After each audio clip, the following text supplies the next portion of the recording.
Have you ever dropped your phone on a roller coaster ride? Well, I did, and I thought I should talk about it because why not?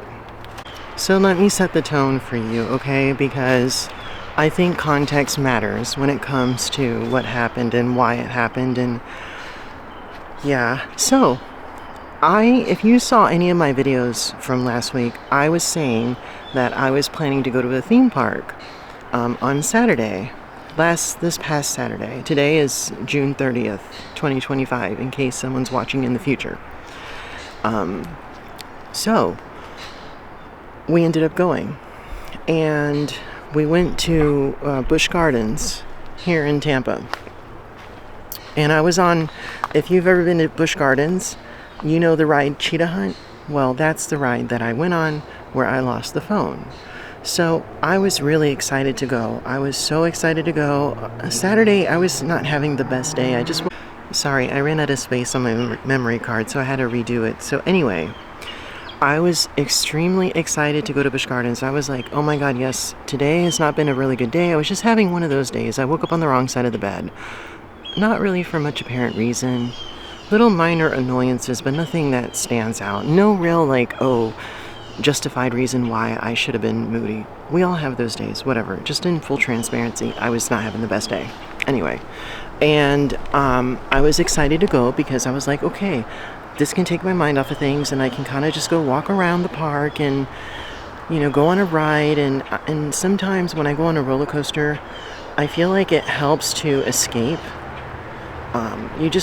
You're just focused on, you're being present, especially if the ride is fast and you have a drop and stuff. Like Cheetah Hunt, there is a drop on Cheetah Hunt. It's not like Iron Gwazi. I've never been on Iron Gwazi. I don't see myself going on Iron Gwazi. To all of you that know Busch Gardens, Tampa, and have been and know which ride I'm talking about, Iron Gwazi, you know exactly what I'm talking about. If you are willing to go on Iron Gwazi, I have to say, I give you props because that is just, to me, the ride, the drop, okay? Let's talk about that for a second. I don't mean to digress, but this drop, okay? This drop goes not straight down. It actually goes negative degrees. I don't know how much, negative 10 degrees or something. So it goes down and it goes like this before it goes down. Do you see it goes, let me see the camera. It goes down and like this, and then it goes like that. It curves inward, and they say that you feel like you're about to fall out of the seat when you're going down. No thank you, okay? Anyway, I digress. So, I'm excited. We're going to the park. We get there, and we meet up with some friends, and that was really nice. And I was happy to be there. I was like, oh my God, at least now I can kind of enjoy the rest of my day. We got there 3:30 or something, I think. No. Actually, we got there close to 4:30. Whatever. Anyway, something like that. And we were walking around the park. And I was just like, this is nice. Let me find a locker to put my stuff in. And of course, I brought a lot of water because I drink a lot of water. And so I did that. And we're walking around the park. And then we're all like, let's go on Cheetah Hunt, let's just get going. Let's start, And I'm like, okay. So, mind you, it's Saturday, and there's a lot of people there on Saturday. The parking lot was completely full, and that's how we knew. As soon as we got there, me and Brian, we knew that it was going to be absolutely we knew it was going to be packed, right? So, we meet up with our friend, a couple friends, and then we're walking to Cheetah Hunt. And we get to the line, and it's 70 minutes. Okay, 70 minutes. Sometimes they'll say the ride is an hour long, but when you go in the line, it's actually only 30 minutes or 40 minutes or something. It's not as long as they're posting it is. No.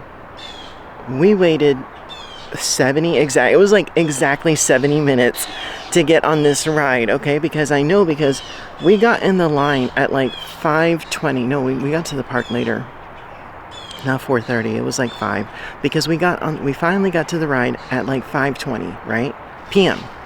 And then we got on the roller coaster at exactly 6:30. So I think that's 70 minutes exactly. It was 6:32, 72 minutes. Anyway, so I start getting anxious. It's been like a couple of years since I've been on a roller coaster. And I was trying not to show it, and I felt like everyone else around me was just like, whatever. And I was like a little, like I felt like a pansy because I'm like, oh God, how can they be so like nonchalant about it? Maybe they were hiding it too. But I was trying to hide it, but I was really nervous. I was like, oh my God, it's been a couple years since I've been on this ride. And I felt like it was going to be a shock to my senses, and I'm like, I'm turning 43. So my body is a little bit more sensitive to G-forces and stuff like that, right? So I'm shaky. I'm like really anxious, and I'm like, oh my God, like I was legit, like I was trying to calm myself down. I was trying to do deep breathing. I was trying to just like think about certain things that, thinking about people that I felt were really courageous and strong in order for myself to feel like calm, right? Brian is sitting to the left of me. There's 2 people per row. And he gets in, he puts the harness, right? He locks it with the seatbelt.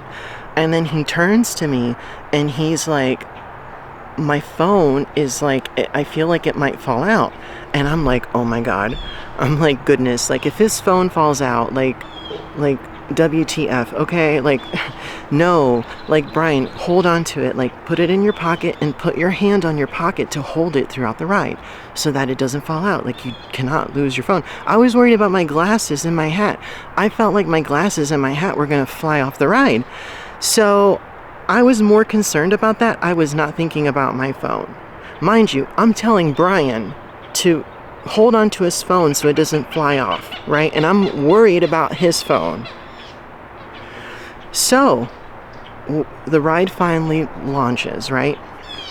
It does this thing where it kind of goes a little bit and it goes forward, and then the coaster, it launches 2 coasters, one in front of the other. They board people at the same time. So they board 2 trains at the same time.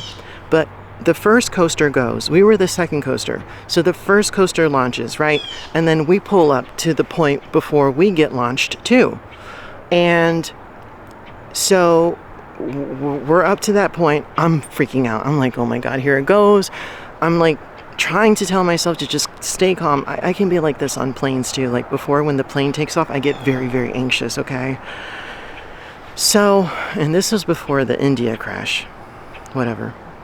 This was before the crash in the Potomac recently with American Airlines, because we flew to Puerto Rico a couple days before that happened, and we were in Puerto Rico when that plane crash happened with the American Airlines crash in the Potomac. But anyway, I digress. So I have bad ADHD, so you probably will be able to sense that in how I'm trying to tell this story. But stick with me, because these details are relevant, I think. Anyway, but so we launch, right? It happens, and it's like jolting. Like I felt in my head, I was thinking, God, this launched much faster than I remember before it launched. It kind of like went like zoom, and then it launched. I'm making a noise to kind of simulate what it's like. But this time it was just like doom, and we start flying, right? And the coaster does this thing where it launches, it goes up a little bit, and then it banks to the left, but banks upward, and then it banks. Let me try to see if I can do it this way. It kind of goes, and then it goes down, and then it launches again before it goes at that thing where it goes like really high. Anyway, you probably have no idea what I'm talking about unless you've been on the ride. But the part where it banks to the left, well, let me say this first. So we're on the coaster. I'm like my adrenaline is going so hard, and I'm like thinking, gosh, this is like such a shock to my senses. I'm like, goodness, I'm getting older for sure, because this ride is like phasing me. I got dizzy when there's a certain part of the ride after it banks to the left and goes down. It does this thing where it launches again and it goes straight, and then it launches and goes faster as it goes completely up. And then it does these twirly things before coming back down. So in the part where after we went up and we're like twirling around, going in like these zigzag motions. Anyway, I was like feeling lightheaded, and Brian was like, my phone's okay. I still have my phone. I'm like, thank goodness, I'm like, just hold it. Just keep holding it. I'm like so freaked out about his phone falling off, right? And then we're just going through the ride and whatever. And it's like, it's scary and it's fun at the same time. And I was thinking, this is great. Like, I was like, this is amazing. And I felt like this camaraderie, for lack of a better word, with the people on the train with me. We're all just enjoying it, having a great time. It's going up, it's going down. Like, I'm trying to like brace myself in the parts where it goes down because I feel it in my stomach, and I'm just, anyway. So we do that, and we finish the ride, and finally it stops, and it stops like suddenly. Like, the way it stops is like out of nowhere. And then I'm like, whew, okay, my adrenaline is still like through the roof, right? I'm like, my heart's pumping, my breathing's heavy. I'm just like I'm in shock, right? I think we all feel that way after the ride ends, no? I mean, do you guys feel that way? Like, you're just like, like just a little, sort of worked up a bit. And then I'm like thinking, goodness, like, let me see if my client has texted me. So I went to my pocket to get my phone. Well, it wasn't there. My phone was gone. And I was thinking, maybe it's like deep in the pockets, because that's happened to me before and I didn't feel it, but then it's like deep in the pockets. But then I realized that my pockets and the shorts that I were wearing were pretty shallow. The pockets were shallow. So I'm feeling both pockets and I'm like, oh my God. And I turned to Brian, I'm like, I lost my phone. And he's like, what? I'm like, I don't feel my phone. He's like, are you sure it's not underneath you? Like, you're not sitting on it or anything? I'm like, no, it's not. Like, and I'm like, holy shit. Like, I was like, where could it have possibly fallen? Because I was thinking that it probably fell off. There's a part of the ride where it does this twirly thing. They call it the heartline roll. And it goes straight, but it just goes, like, does this spinning thing upside down just one time. And I figured that maybe that's where it fell. So we get off the ride. I'm freaking out. I'm like so embarrassed. We go to the person that, like kind of like helps to lift your harness up or helps you get off the ride, whatever. And Brian tells him he lost his phone. Like, what do we do? And the guy's like, really nice guy. He was like, well, go down, talk to the people at the bottom, and you probably have to go to Lost and Found and whatever, right? So we go downstairs, and then we go talk to another park attendant at the entrance of the ride. And they're like, well, you need to go to Lost and Found. You need to go to guest services. So I immediately had a thought. I had my Apple Watch on, and I'm like, and Brian has my location on his phone. I'm like, Brian, can you please see where the phone is? Or no, actually, he did it on his own, I think. I was asking him to kind of locate specifically where exactly it is. And cool feature on iPhone where you can pull up the location of a device that you're tracking, a phone, whatever, what have you, and it'll kind of show you arrows of how, like, where to go. Like it'll show you an arrow of like what direction to go specifically to go to the phone, right? And then I'm like, oh my God, let me go on my Apple Watch and ping my phone, because you can ping your phone from your Apple Watch, right? So I start pinging it, and I'm hearing the sound, and I'm walking, like, I can't describe, like, it'll take forever to describe it, but basically I was going like in the bushes trying to look for the phone because I was hearing it faintly, and I was like trying to figure where the sound was coming from. Well, lo and behold, I discovered that the phone is actually on the roof, and it's this teal green bluish roof that's made of, did I say tin? It's like a tin roof, right? My phone is sitting, and I can clearly make it out because my phone is black and has a clear case. So anyway, so I could hear it pinging, and I knew that was my phone. Brian was like, how do you know it's your phone? Maybe it's not your phone. I was like, I know it's my phone. I just know it. And like, in my heart and soul, I knew that was my phone. And anyway, I go to a kiosk where they sell food and popcorn and stuff, and I told them, they're like, you can't go up there, obviously, because listen, if you left it up to me, I would have climbed there. I'm like a monkey, okay? I will climb on roofs, and I would have gotten it, no questions asked. But the thing is, like, there was recently an incident at that park where some doofus decided to climb the fence. It's like a 4-foot steel iron fence, right? And they climbed over it, and we're starting to swim with the alligators, which I don't know what occurred to this person to actually do that. I don't know what was the background information on this person, whether he had mental health problems or whatnot. I don't know. Obviously, something's wrong with this person. But anyway, after that happened, they built like these high fences around the gator area, which kind of takes away from the experience too. It's not like the same, but you definitely feel more safe from the gators, but it just feels, I don't know. Anyway, so they're very particular about people climbing into restricted areas. I would have obviously been climbing into a restricted area if I decided to jump on that roof, which I would have gladly done like there's no tomorrow, because I wanted my phone. I could see my phone. It was right there. All I needed to do was to climb this little tree thing, get on the roof, grab my phone, and come back down before someone saw me. But I didn't want to take a chance, because if I would have done that, number one, I would have probably been banned from the park permanently. Two, I would have most likely went to jail, because that's trespassing on restricted space, and it's right underneath where the coaster pass is, because the coaster passes right over. Obviously, the implications of that are consequential, and it could have been really serious, and I would have been fine, most likely. I'm sure I wouldn't have gotten hurt, but you know how it is. So I couldn't have done that. So listen, it took everything out of me to not climb on that roof. Like, you know what it is? Like, your phone. We need our phones. Like, our phones are everything to us. Like, we depend on our phones. And the idea that it's right there on top of this roof that I could have easily climbed up and got on, and I couldn't, and I'm staring at it, that was one of the hardest things I've ever had to go through, okay? And let me tell you, I've been through some shit, okay? But that was hard. That was really hard. It took everything out of me not to climb on that roof. So we go to guest services. I fill something out. The guy's like, oh, it might take between 4 to 7 days for them to get it or get back in contact with you. 4 to 7 days without my phone. How am I supposed to work? I work as a life coach and I call my clients on the phone. How am I supposed to work? Am I supposed to just like lose money? So I'm like freaking out. Brian and our friends are still wanting to, because they feel for me, but like they're not gonna like stop and ruin their whole day just because I lost my phone either, So they want to go on Mon too, and I'm like, Brian, I want to go to the AT&T store and see that's my company, and see what I can do, okay? But I realized that AT&T was closing because it was like 7ish at that point, like 7:20, and the AT&T closes at 8.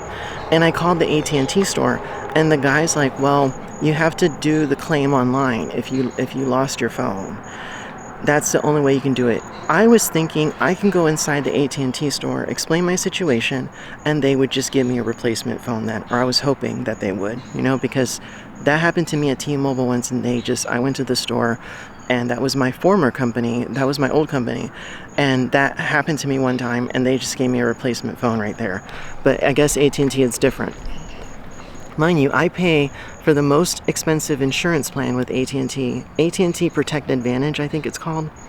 And the guy on the phone was like, you need to file this claim online. It might take a couple days, maybe 1 or 2 days for you to get your replacement phone.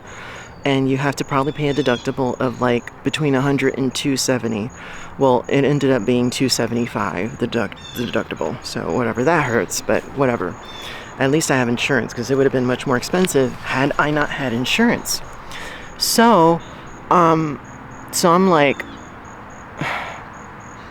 I don't want to say it. I want to say the F word. But anyway, so yeah. So I leave the park. We drove in Brian's car. So I'm like, Brian, let me see your keys, please. I'll come back to get you. I need to go figure this out. He's like, fine. So he gives me his keys. I walk to the car, and I'm like, okay, I need to go home and file a claim. And so I did that. Mind you, I live like an hour away from Busch Gardens, so I had to drive all the way back home without a phone. On the way home, I kept like accidentally thinking like, oh, let me check my phone, let me see if somebody's texting me, or oh, let me see if I can like put on some music. I kept forgetting that I didn't have my phone. I mean, that's how glued we are to our phones, where I just forgot that I didn't have it, and we're so dependent on it. It's like you don't even think about it, it's almost automatic. And it kept hitting me, no, I don't have the phone. I cannot put iTunes and put on my station on iTunes. I can't do that. I can't check to see if someone's texted me. I can't check the maps to see the fastest way home, so I just took the way home that I knew. Anyway, so I get home, I file the claim. And, you know, and so, and then I call Brian. I'm like, listen, I'll come back to get you. You know, I'll come back and pick you up. He's like, no, it's okay. I'll just get a ride. I'm like, no, it's okay. Like, it's fine. I feel bad of you having to go and do all that. I'll come back and get you. I'll put gas in the tank, you know? So I did that. And I felt a little bit better then because I'm like, okay, my phone is on the way. But it made me realize something, like, we are so dependent on our phones. Like, and it's not just a phone. It's our calendar. It's our, you know, it's how we get in contact with people. You know, it's our personal computer. It's our personal computer. It has all our information on it. Like, how am I supposed to know someone's number without having it memorized, you know? Thank God I have an iPad and my MacBook, and my iCloud account is linked to my iPad and my MacBook. So I'm able to do FaceTime calls for most of my clients. There's one client today where I use the Hushed. It's called Hushed. And you can use your iPad and have a temporary number assigned to you. And I use that to connect with the client. And it worked perfect. You know, I talked to 2 clients that way. Thank God, because otherwise I'm going to lose money. And I need it now more than ever because of this freaking deductible. So that's my story. And it's been so stressful, as you probably can imagine. I mean, here I am trying to go. I was not having the best day. I'm trying to go get away, enjoy my day at the theme park, and then that happens, and my day is ruined, my weekend's ruined, and today's Monday. So I last looked at the tracking. It's coming via FedEx, and it's supposed to arrive by tomorrow, which is fine. I can manage. And even like now, like, I usually rely on my outline notes that I prepare for when I do videos. I don't even have that, so, you know, if my video doesn't seem as structured as my other videos, then you know why, if you've noticed. This is more like me, like a story time, me sharing with you as a friend what happened. And I looked, I was talking to Chat GPT, Chris, I call him Chris, and Chris was like, you know, 57% of Americans admit to being addicted to their phones. 57% admit to checking their phone within 10 minutes of waking up. I thought that was pretty low, because I feel like more people than 57% check their phone as soon as, you know, within 10 minutes of waking up. I don't know, I just didn't feel like that. But anyway, that's what, maybe it's true, whatever. So, and 70 million people in the past year in the United States, or is it the United States or the world? I don't know if it's the world or the United States, but 70 million people have lost their phone, and only 5% have gotten them back. So 5% out of everyone who's lost their phone has ever retrieved them back. So if I'm able to get this phone back, and I had to send an email to Busch Gardens, and I had Brian take a picture of like the phone on the roof so that I could show that, you know, and attach that in the file of the email. And I sent a very descriptive, thorough email. I was very polite because I was frustrated. I was like, you know, they could have, you know, like, maybe at the end of the day, they could have had somebody go up there and get it. I don't know. Maybe that's asking too much. The roof was not that high. Like, it wasn't that high. It's just, but, you know, it is what it is. Like, whatever. So, that's where I'm at. So, and I have another video that I'm doing about, I'm talking more, it's more freeform, because again, I don't have my notes to do my videos. So this is on my Secret Diary channel, the Secret Diaries, Alex in Between. That's my new channel name. That's where this video is. But I'm doing another video separate on talking about how we're addicted to our phones, how much our phones mean to us this day and age. So that's my story. I feel completely stupid. I did not want to do this video on this topic. I felt so stupid, but I'm like, you know what? It's whatever. Like, I'm human. I'm not perfect. And I think something's wrong with my SD card. But anyway, so that's my story. And if you found it entertaining, or if you feel empathy or sympathy rather towards me, please share in the comments. Have you ever lost your phone? Has that ever happened to you? And if so, how did you fare? Like, how did you deal with that situation? I'm curious. That would help me to feel like not alone in this, although I wouldn't wish this on anyone because it's just a terrible thing to go through. So also please check out my video on my main channel. Alex Martinez is my main channel. I'm going to be talking about how our phones are just basically like extensions of us at this point, how important they are these days. So please go check that out. I'll have a link in the description, hopefully by tonight. It might not come up right away. I have to probably, I have to upload the 2 videos first. So, but I will at some point, or just go to my main channel, Alex Martinez, and I will, you'll see it. So, yeah, I hope you guys have a good one. Thank you if you made it this far. Please like, share, subscribe, at least like the video and subscribe to my channel if you would like to follow my vlog. This channel is my vlog, my personal vlog. So I hope you guys have a good one. Please stay safe, and please pray that my phone situation goes okay. I would really appreciate that. Thank you. Bye.